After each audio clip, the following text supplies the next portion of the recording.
नमस्कार विद्यार्थियों, इस वीडियो में आप सभी का स्वागत है।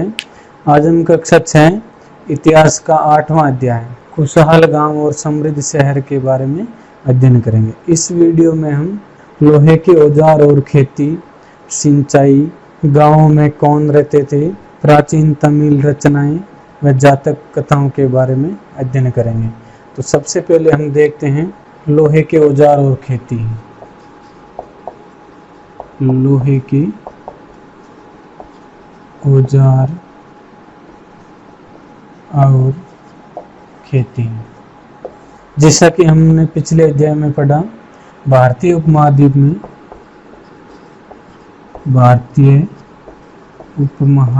में लगभग 3000 साल पहले लोहे का उपयोग शुरू हुआ। यानी लोहे का उपयोग है भारतीय उपमहाद्वीप में लगभग 3000 साल पहले शुरू हो गया। महापाषाण कब्रों में लोहे के बने औजार और हथियार बड़ी संख्या में मिले हैं। इसके बारे में हमने विस्तृत जानकारी चौथे अध्याय में प्राप्त की थी। करीब 2500 साल पहले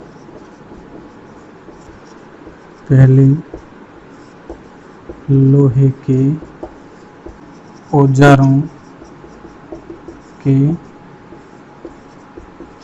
बढ़ते प्रयोगों के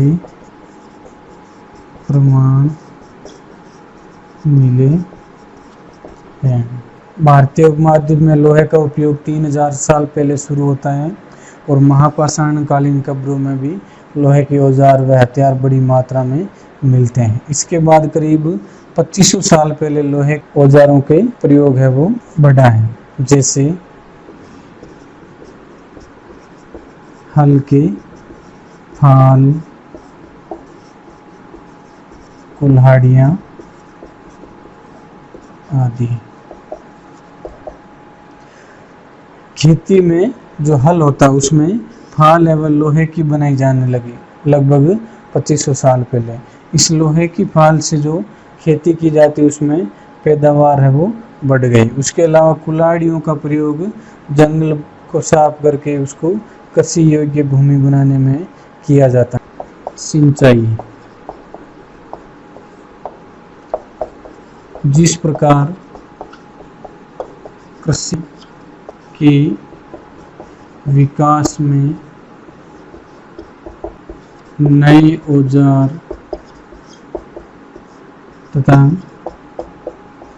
रोपाई महत्वपूर्ण थे, उसी तरह सिंचाई भी काफी उपयोगी साबित हुई। अब देखिए, कृषि का जो विकास है उसमें नए औजार, कृषि में नए औजारों में महत्वपूर्ण थे हंसिया, कुल्हाड़ी, संडासी आदि। ये औजार है वो कृषि में महत्वपूर्ण योगदान करते हैं। उसके अलावा रोपाई, जैसा कि हमने पिछले अध्याय में पढ़ा, पहले सीधा बीज छिड़क के और हल चलाए जाते, लेकिन जिस समय किसानों ने रोपाई करके फसलें उगाना शुरू किया उनकी पैदावार में वृद्धि हुई। उसी प्रकार सिंचाई का है वो भी काफी उपयोग रहा है फसलों के उत्पादन में वृद्धि होने में। और इस समय सिंचाई के लिए कुएं, तालाब, नहर तथा कृत्रिम जलाशय आदि का निर्माण किया गया। सिंचाई से संबंधित एक चार्ट दिया गया हमारे अध्याय में, जिसमें पहले में लिखा हुआ है राजा को सेना, महल और किले बनाने के लिए धन चाहिए। पहले में क्या है, राजा को महल, किले व सेना के लिए धन चाहिए। और दूसरे में दूसरा वाक्य है, और ये जो धन आता है उसमें राजा की ज़्यादातर किसान से कर वसूल करते हैं।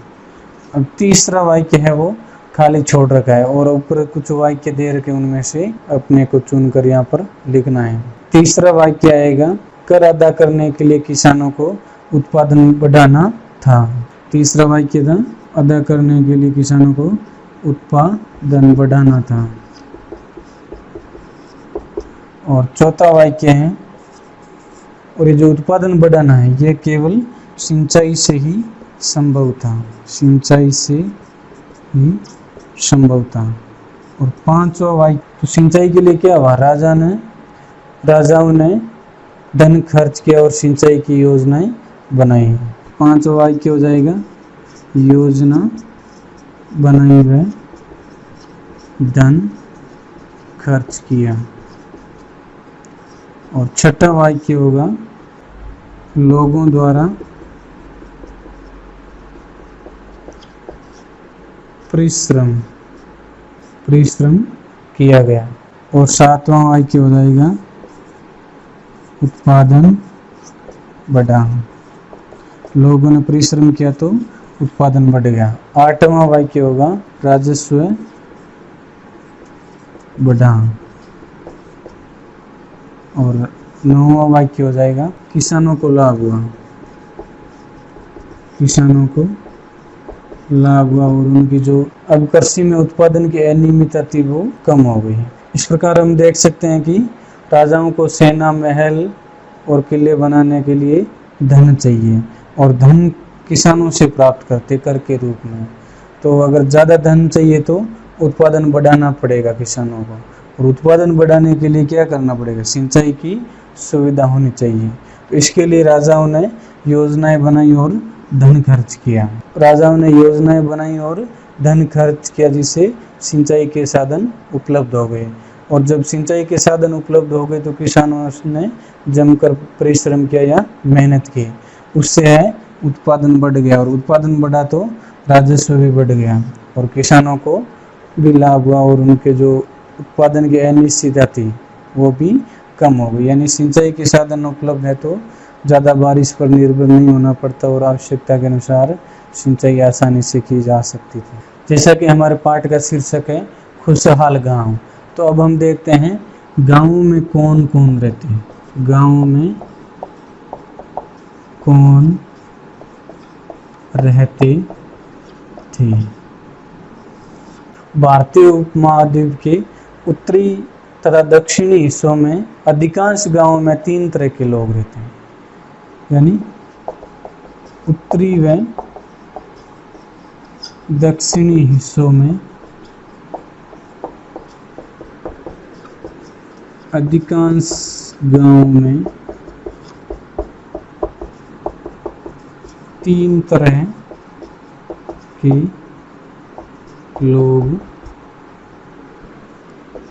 रहते हैं। उत्तरी भाग,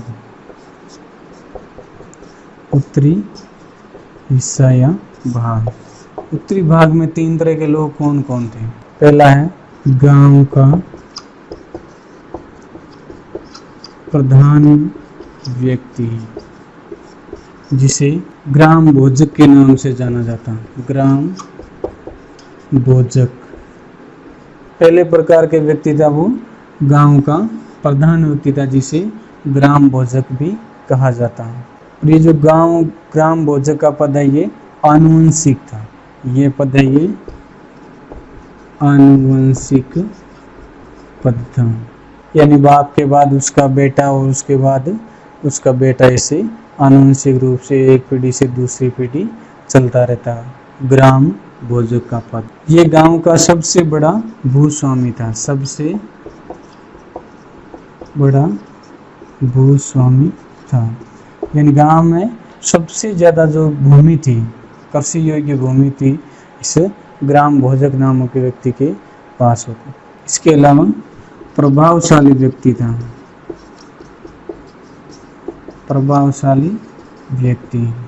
प्रभावशाली व्यक्ति होने के कारण राजा के लिए कर वसूलना, इसका राजा के लिए कर वसूलने का काम भी होता है। इसके अलावा न्यायाधीश व पुलिस का कार्य भी कभी कभी करना पड़ता। और दूसरे प्रकार के व्यक्ति थे अन्य स्वतंत्र कृषक या किसान, जिन्हें गृहपति के नाम से जाना जाता। गृहपति ये छोटे किसान थे, छोटे स्वतंत्र किसान। गृहपति नामक जो किसान थे वो छोटे स्वतंत्र किसान थे। और तीसरे प्रकार के व्यक्ति थे दास, कर्मकार। और ये ऐसे लोग थे जिनके पास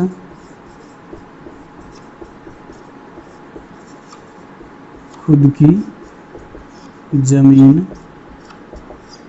नहीं थी। दास, कर्मकार, मजदूर आदि ऐसे लोग थे जिनके पास खुद की जमीन नहीं थी। तो उत्तरी हिस्से में ये 3 प्रकार के लोग रहते थे। अब हम देखते हैं दक्षिणी हिस्से में, जिसे हम तमिल क्षेत्र भी कहते हैं। तमिल क्षेत्र, इस तमिल क्षेत्र में पहले प्रकार के लोग थे बड़े भूस्वामी,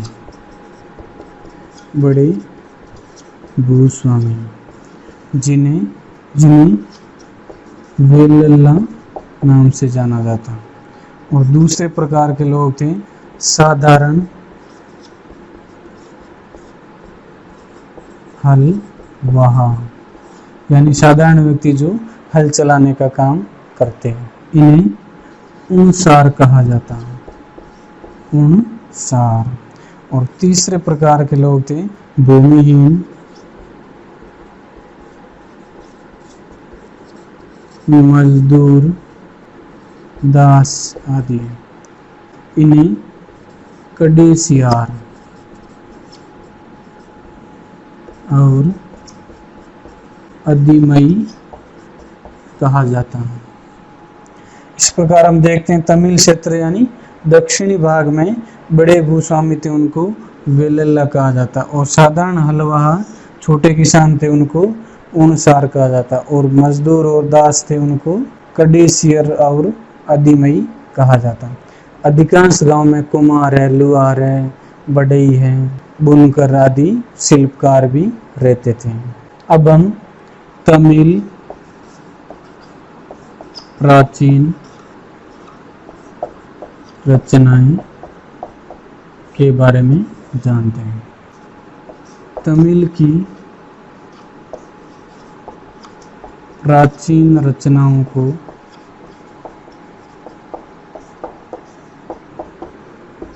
संगम साहित्य कहा जाता है। और संगम साहित्य है, इनकी रचना है, इनकी रचना लगभग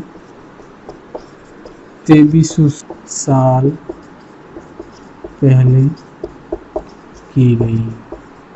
और इन्हें संगम साहित्य कहने का मुख्य कारण है मदुरै। मदुरै में कवियों के सम्मेलन में इनका संकलन किया गया। यानी मदुरै नामक स्थान पर कवियों का एक सम्मेलन आयोजित किया जाता है और उनमें तमिल साहित्य की रचनाओं का संकलन किया जाता है। और ये जो सम्मेलन होता है वो एक तरह का संगम होता है, इसलिए इस तमिल साहित्य को संगम साहित्य के नाम से जाना गया। गांव में रहने वाले लोगों के जिन तमिल नामों का उल्लेख हमने अभी किया है वे संगम साहित्य में पाए जाते हैं। गांव में रहने वाले लोगों के बारे में जानकर तमिल रचनाओं के बाद हम देखते हैं उस समय के लोगों के बारे में कहानियां क्या कहती हैं और यात्रा वृत्तांत, मूर्तिकला और पुरातत्व के जो स्रोत मिले हैं उनमें इनके बारे में क्या कहा गया है। सबसे पहले हम देखते हैं जातक कथा। आम लोगों में प्रचलित कहानियां। जातक कथाओं में आम लोगों में प्रचलित कहानियां आती हैं और इन जातक कथाओं का संकलन है वो बौद्ध भिक्षुओं ने इनका संकलन किया। जातक कथाएं आम लोगों में प्रचलित कहानी होती है जिनका संकलन है बौद्ध भिक्षुओं ने किया था। शहरों, गांवों या जंगलों में रहने वाले लोगों से जुड़ी घटनाओं को मूर्तिकार कलात्मक ढंग से उकेरते थे। यानी गांवों, शहरों या जंगलों में लोगों के साथ जो घटनाएं होती उनको मूर्तिकार कलात्मक ढंग से उकेरते, यानी उस प्रकार की घटनाओं की मूर्तियां बनाते हैं। और ये जो मूर्तियां बनाते हैं इन मूर्तियों को इमारतों की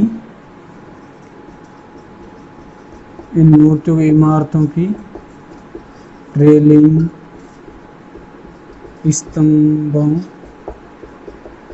या प्रवेश द्वार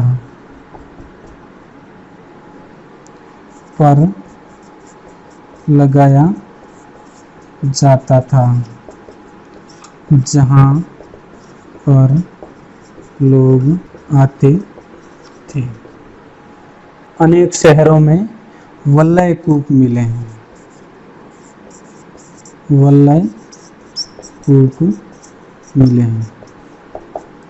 और ये जो वलय कूप थे ये गुसल खाने हैं। नालियां तथा कूड़ेदान के रूप में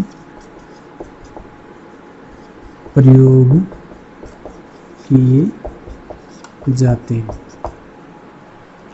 वलय यानी गोल आकार के कुएं बनाए जाते हैं, उनका उपयोग गुसलखाने, नालियां या कूड़ेदान के रूप में प्रयोग में लिए जाते हैं। प्राचीन शहरों के बारे में वहां गए नाविकों या यात्रियों के द्वारा भी जानकारियां प्राप्त होती हैं। एक अज्ञात यूनानी नाविक का विवरण, यानी एक अज्ञात यूनानी नाविक है वो विवरण देता है बेरीगाजा नामक शहर का विवरण देता है जो भरूच का यूनानी शब्द है। यानी भरूच नामक स्थान का यूनानी शब्द बेरीगाजा, उसका एक अज्ञात यूनानी नाविक है वो वर्णन करता है। यानी ये जो नाविक है इसका नाम की जानकारी प्राप्त नहीं हो पाई है। तो ये नाविक भरूच के बारे में क्या लिखता है? बेरीगाजा में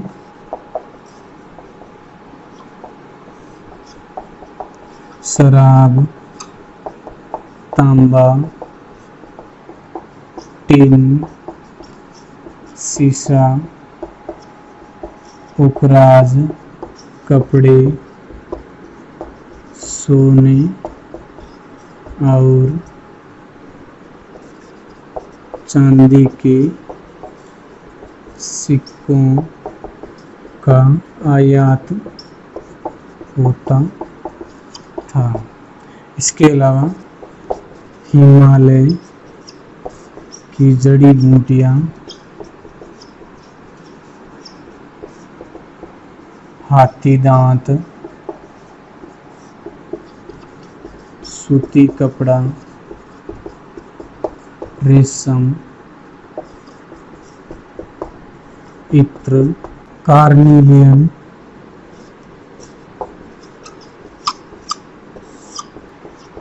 गोमेद आदि का निर्यात किया जाता था। एक शब्द है सिक्के, सिक्कों का आयात किया जाता है। तो सिक्के किस प्रकार के थे उस समय? सिक्के, पुरातत्वविदों को इस समय के हजारों सिक्के प्राप्त हुए हैं, हजारों सिक्के प्राप्त हुए हैं। और इन सिक्कों में सबसे पुराने आहत नामक सिक्के थे। आहत सिक्के थे, आहत सिक्के जो करीब 500 साल चले। सोने या चांदी के सिक्कों पर, सोने या चांदी के सिक्कों पर विभिन्न आकृतियों को आहत कर, आहत यानी दबाव देकर, या जब सोने या चांदी का सिक्का है वो गर्म पिघला हुआ होता है उस समय किसी छाप की मोहर लगाना आहत कहलाता। आहत कर बनाए जाने के कारण